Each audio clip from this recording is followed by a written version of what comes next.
아침마다 차를 함께 타고 출근하는 부부가 있었는데 이 아내가요 가다가 갑자기 이렇게 이야기를 합니다.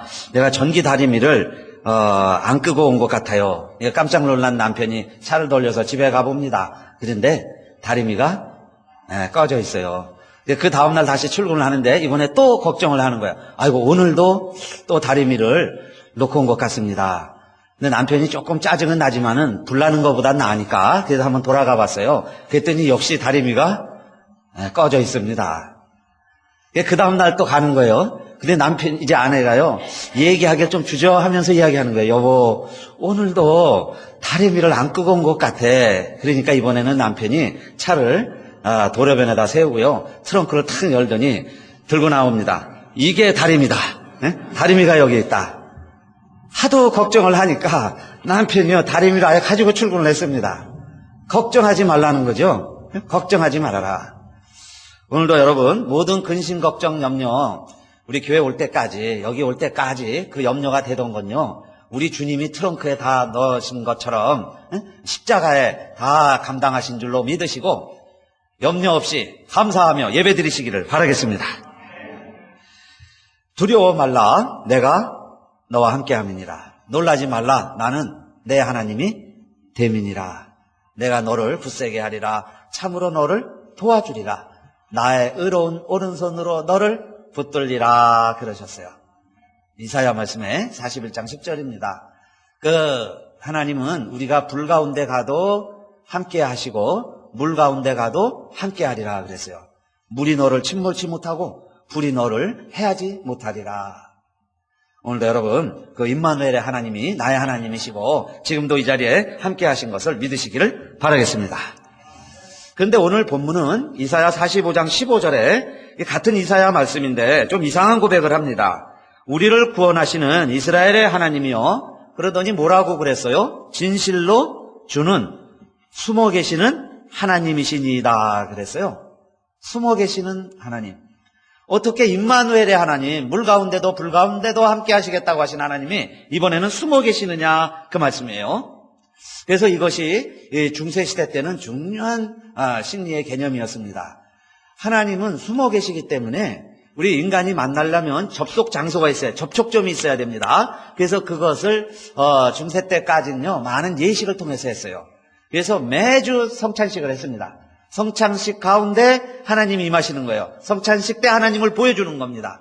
그 외에 많은 예식들을 통해서 숨어 계시는 하나님을 보여주려고 노력을 했죠. 그런 것이 다 이제 세례니 무슨 예배였고, 그 다음에 캐톨릭 교회는 지금도 그런 전통이 있지만은 많은 그 아이콘들을 만들었어요. 그림을 그리고 조각품을 만들고 그렇게 하는 이유가 왜 그렇게 하느냐? 그냥 우리가 이해하는 단순한 미신 우상 숭배가 아니고 사실은 이 숨어 계시는 하나님을 우리 사람들에게 보여주려고 이해시키려고 시도하던 궁여지책이죠. 이렇게 해서 하나님을 좀 만나라. 하나님을 좀 보여주려고 그랬던 거예요. 그런데 종교개혁 시대에 와서는 그 하나님을 달리 이해하기 시작을 했습니다.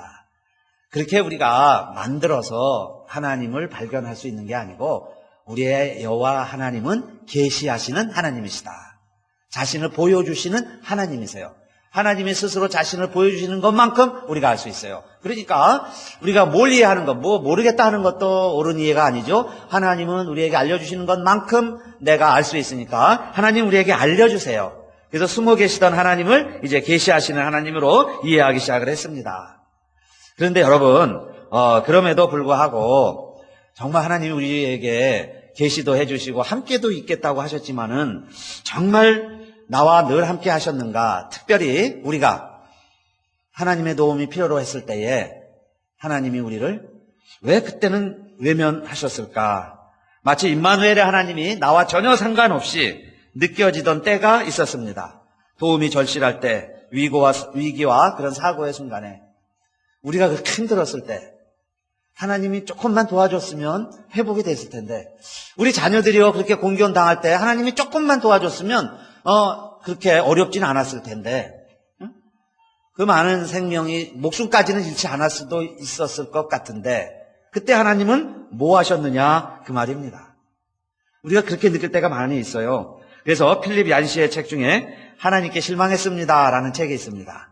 여기에서 하나님께 한 번도 실망하지 않은 사람은 실제적인 무신론자다 그랬어요. 하나님께 한 번도 실망하지 않았다면 무신론자나 마찬가지다.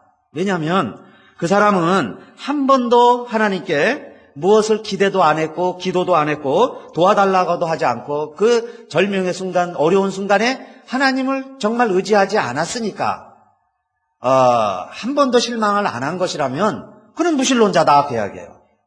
그럼 여러분, 우리가 정말 어렵고 힘들 때 하나님 도와주세요 그러면 하나님이요 무슨 영화에서처럼 600만 불의 사나이, 그죠? 뭐 원더우먼처럼 뭐 뽀빠이처럼 막 나타나서 위기에서 건져줬어야 되잖아요. 우리들을, 우리 자녀들을. 그런데 하나님은 그 순간에 정말 무엇을 했느냐 그 이야기입니다. 이런 고백을 여러분 성경에 보면 많은 인물들이 나오지만 가장 많은 고난을 당한 사람은 욥이에요. 그래서 욥은 내 재앙이, 내가 이렇게 한숨 쉬고 탄식하지만은 내 재앙이 탄식보다 중하다 그랬어요. 너희들이 상상이나 하겠느냐 이 말이에요. 나의 고통을. 자식, 물질, 건강, 아내 남은 게 하나도 없죠. 다 깨졌습니다. 그 순간에도 욥은 어리석게 입술로 하나님을 원망하지 않으면서 그 하나님을 찾아보려고 했습니다. 하나님이 어딘가에 계실 것이다. 그래도 하나님은 살아계신다. 그리고는 내가 앞으로 가도 그가 아니 계시고 뒤로 가도 보이지 아니하며 그랬어요. 그게 고백이에요. 앞에 가서 하나님 좀 만나보려고 그래도 앞에도 하나님이 안 계시고 그럼 뒤에 계실까? 뒤에도 안 계시고. 그런데 23장 9절에 보니까 그가 왼편에서 일하시나 내가 만날 수 없고 그가 오른편으로 돌이키시나 배울 수 없구나 그랬어요. 하나님이 내 옆에서 일은 하시는데 내 오른편에 있을 때도 모르겠고 왼편에 있을 때도 모르겠다 그랬어요. 시편에도 보면 이렇게 찾을 수 없는 하나님, 숨어 계시는 하나님을 시편 1절 여호와여 어찌하여 멀리 서시며 어찌하여 환난 때에 숨으시나이까 그랬습니다. 내가 환난 당하니까 하나님이 숨으셨다는 거예요. 내가 잘 되면요, 내가 승리하면 많은 사람들이 환호를 받을 때는 하나님이 괜히 공연히 나타나셔서 내가 이루어졌다 그러면서 공치사하는 것 같더니 하나님이 자기가 이루어졌다고 내가 잘 될 때는 나의 하나님이라고 공치사하시더니 정말 내가 어렵고 힘들어서 도와달라고 할 때는 왜 숨으셨느냐 그 말씀이에요. 여러분, 이럴 때가 있습니다. 우리 고백 이럴 때가 있죠.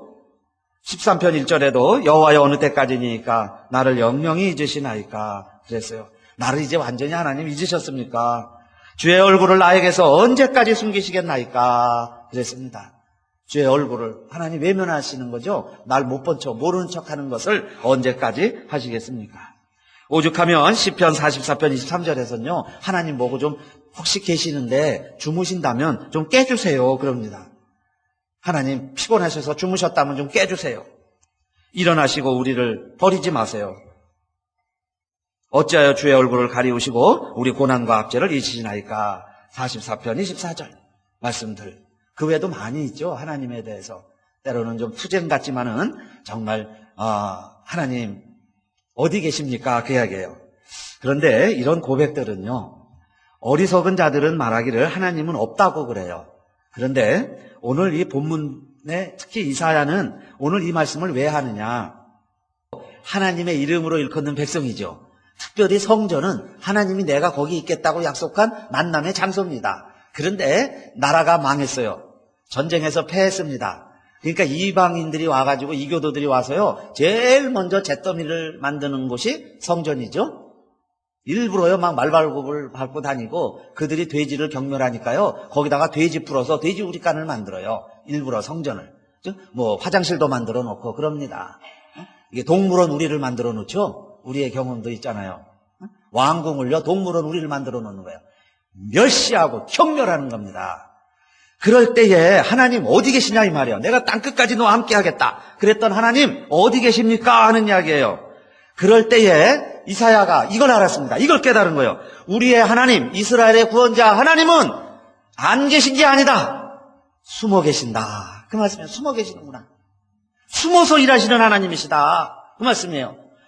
숨어만 있는 게 아니에요. 무서워서 벌벌 떨는 하나님이 아니라 숨어서 일하시는 하나님입니다. 이게 오늘날 이사야의 고백인데, 이사야의 설교인데, 오늘 우리 이 시대에 무신론이 팽배한 이 시대에, 하나님을 업심여기는 이 시대에 여러분 우리가 할 수 있는 말은 뭘까요? 저는요 이 말씀 우리 새벽마다 있다가 수요일날 읽은 말씀인데 하나님이 우리에게 주시는 감동이 있었어요. 그래, 이거구나. 하나님 안 계신 게 아니다. 너희가 졸아가는 것처럼 하나님은 무능한 하나님이 아니다. 하나님은 숨어서 일하시는 하나님이시다. 그 하나님이요 가장 싫어하는 게 하나 있습니다. 우리 여호와 하나님이 가장 싫어하는 게 있어요.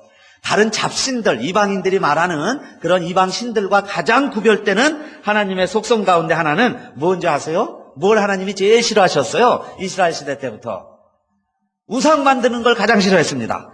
그래서 오늘 본문에서도 시편 45편 15절이 이 말씀이죠. 다시 읽어볼게요. 구원자 이스라엘의 하나님이여 진실로 주는 스스로 숨어 계시는 하나님이십니다. 그 다음 16절에 바로 무슨 말씀이 나오나요? 16절에 우상을 만드는 자는 부끄러움을 당하며 욕을 받아 다 함께 수욕 중에 들어갈 것이로되 그랬어요.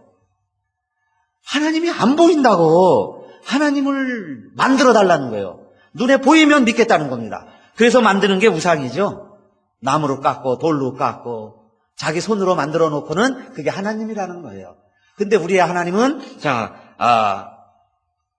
그런 하나님이 아니세요. 왜 그러느냐? 숨어서 일하는 하나님이시니까. 구약시대 보세요. 하나님 전면에 안 나타났어요. 전부 숨어서 일하셨죠. 하나님이 태양도 만들고 달도 만들고 지구도 바람도 꽃도 다 만드셨는데 하나님이 보입니까? 태양은 보이지만 하나님은 안 보이세요. 달은 보이는데 하나님은 안 보이세요.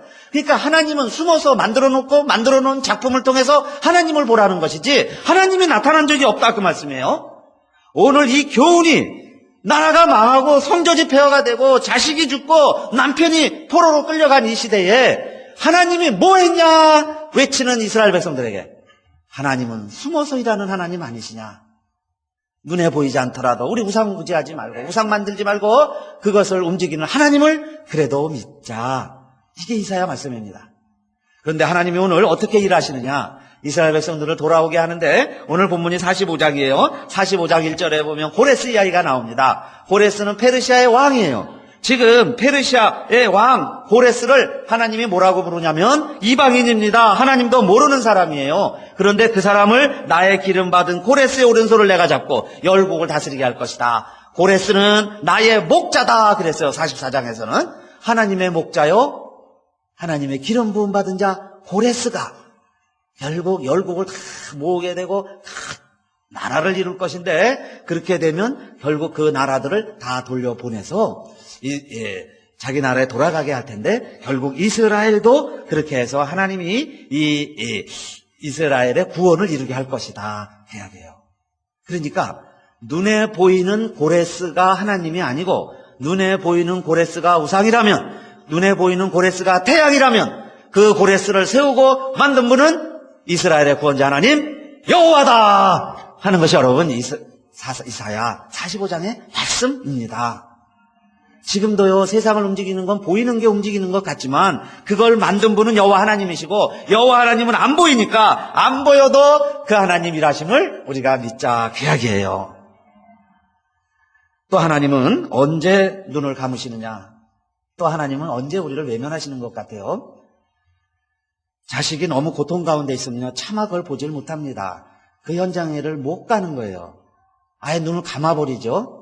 그런 마음으로 우리 예수님도 십자가에서 운명하실 때 제9시쯤 예수님이 울부짖으셨습니다. 라마 라마 라바 사박다니 나의 하나님 어찌하여 나를 버리셨나이까. 그 고백입니다.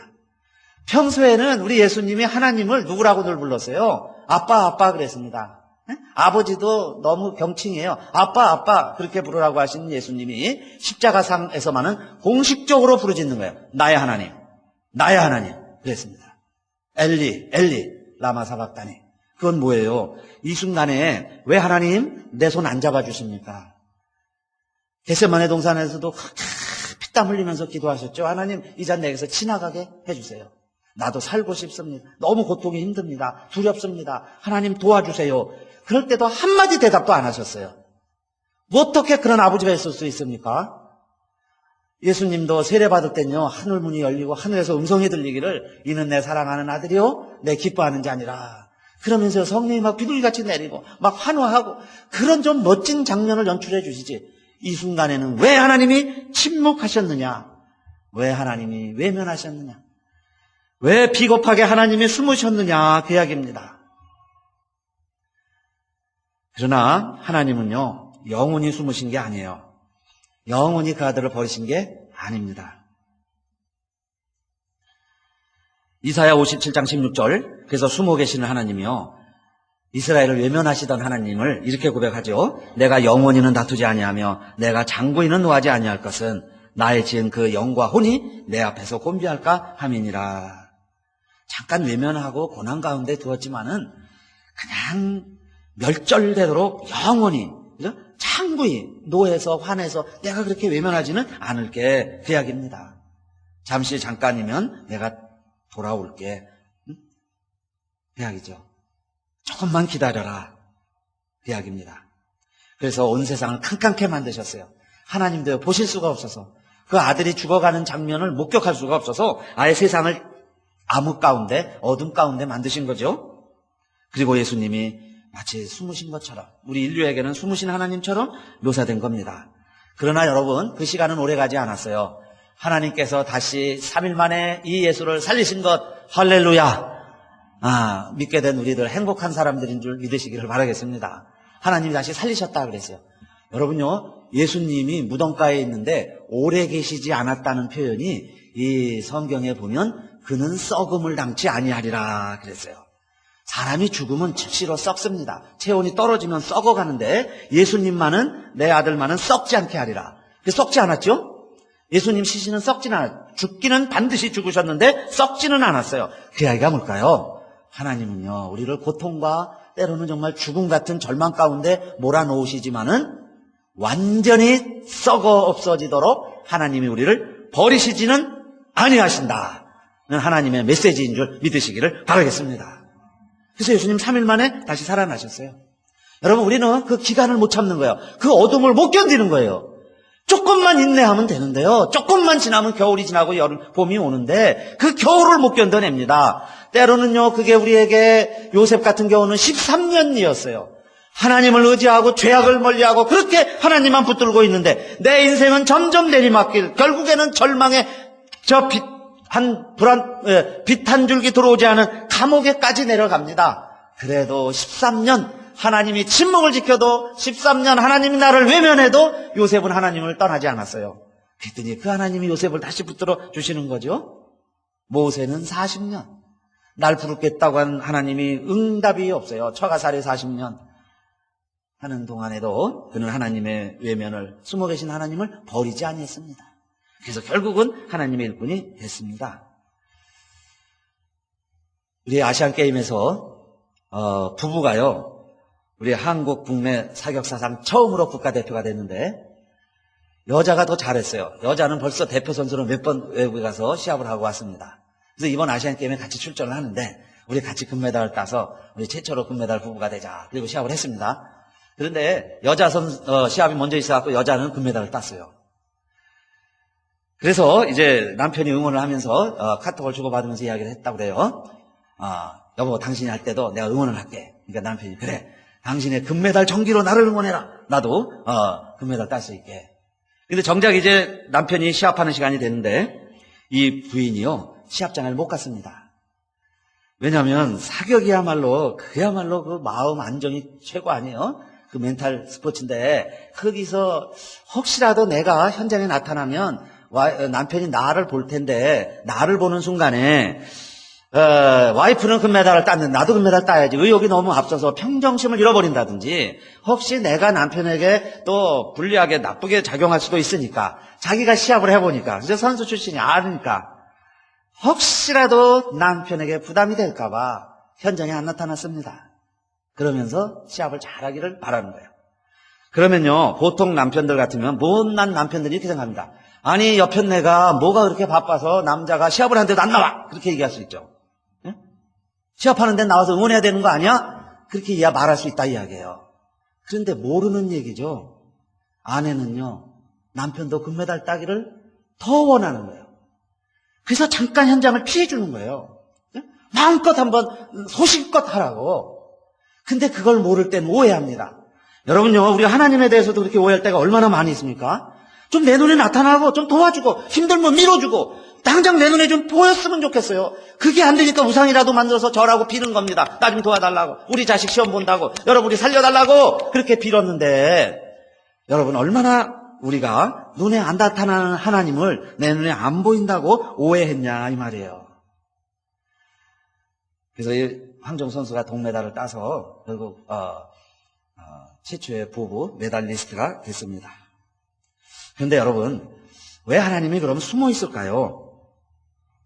우리 정말 사람들처럼 마음이 졸여서, 그죠? 무능해서 도와줄 게 없어서, 정말 우리가 힘들 때요, 또 자식들 힘들 때 부모가 그렇게 도와줘야 되는데 큰 힘이 못 들 때가 많이 있습니다. 우리들은. 그러나 하나님도 정말 힘이 없어서 그렇게 외면하시고 숨어 있고 그러셨을까? 그런데 바울이 설교를 하면서 이 주제를 비슷하게 다루었습니다. 그게 사도행전 13장 이야기인데, 왜 예수가 죽었냐 이 말이에요. 유대인들에게 하는 이야기예요. 너희들이 예수를 십자가에 매달아 죽이지 않았느냐.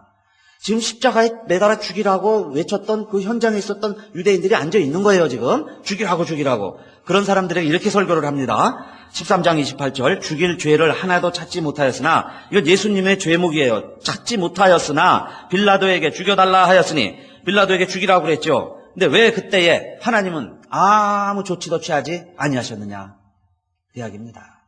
하나님 뭐 하셨느냐. 그런데 13장 29절, 성경의 저를 가리켜 기록한 말씀을 다 응하게 한 것이라.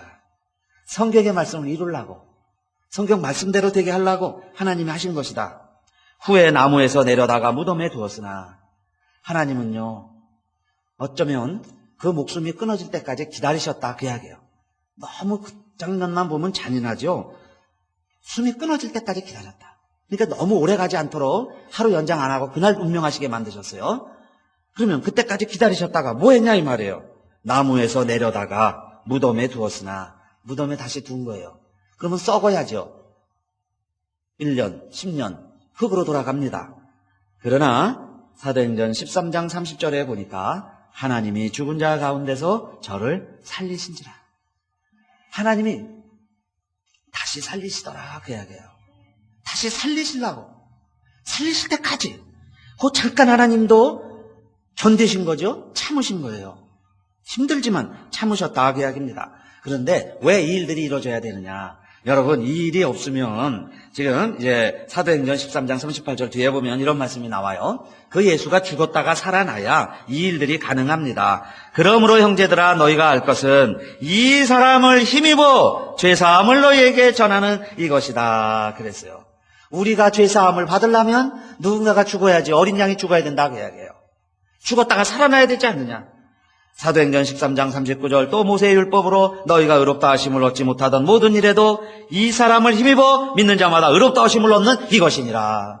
우리가 다 죄인이고요, 의롭지 못한데 이제 예수 이름 믿으면 의로워지는 거예요. 그 의를 이루려면 누군가가 어린 양처럼 죽었다가 피 흘려 죄를 사하도록 죽어야 되는데, 이 예수가 죽어야 되니까 하나님이, 아버지가 죽는 순간에 외면하시다가 잠깐 견디시더니 빨리 다시 살리셨다 그 이야기예요. 다시 살려내셨다. 그러면 그 놀라운 일을 이루시기 위해서 아들이 잠깐 고난받아도 참는 거죠. 여러분, 우리 옛날에는요, 학교에서 선생님이요 애들을 때리면 엄마 아빠들이 가서 고마워했습니다. 그 선생님을요 진짜 선생님으로 여겼어요. 왜냐하면 내 자식 잘 되라고 그런 거니까. 근데 요즘은 학교에서 애들 때렸다가요 부모들이 더 난리쳐요. 그죠? 우리 귀한 애를 왜 때리냐고. 멍청한 부모 세대가 돼버렸어요. 고난의 의미를 모르게 됐습니다. 응? 고난의 의미를 몰라요. 내 귀한 자식 왜 때리냐는 거예요. 그러다 보니까 예수 믿으면서도요, 우리가 고난받고 어려움 당하면 하나님 어디 있느냐? 금방 이렇게 돼버렸어요. 그런데 우리 하나님은 그런 가운데서 뭔가 일을 이루시고 나를 만들고 나를 빚어가는 하나님을 믿고 고백하게 되시기를 바라겠습니다. 욥이요, 그렇게 힘들고 어려운데 나중에 멋진 고백했습니다. 욥기 23장 10절, 나의 가는 길을 오직 그가 하시나니 그가 나를 연단하신 후에는 내가 정금같이 나오리라 그랬어요. 지금 날 연단하신다는 거예요. 힘들게 하시지만은, 어려움 당하고 있지만 하나님이 나를 연단하시는 것이다. 그리고 그 기간은 잠깐입니다. 여러분요, 힘든 건 너무 어렵다고 생각하지 마세요. 잠깐이에요. 그래서 이사야 54편 7절에 보면, 54장 7절, 내가 잠시 너를 버렸으나 큰 긍휼로 너를 모을 것이요. 잠깐이지만 하나님의 긍휼은 큰 긍휼이시다. 54편 8절 내가 넘치는 진노로 내 얼굴을 내게서 잠시 가리웠으나 너가 볼 때는 넘치는 진노지. 하나님이 아세요. 내가 감당하기 힘든 진노를 내가 받았습니다. 그러나 영원한 자비로 너를 긍휼히 여기시리라. 그랬죠. 영원한 자비로 긍휼히 여기시리라.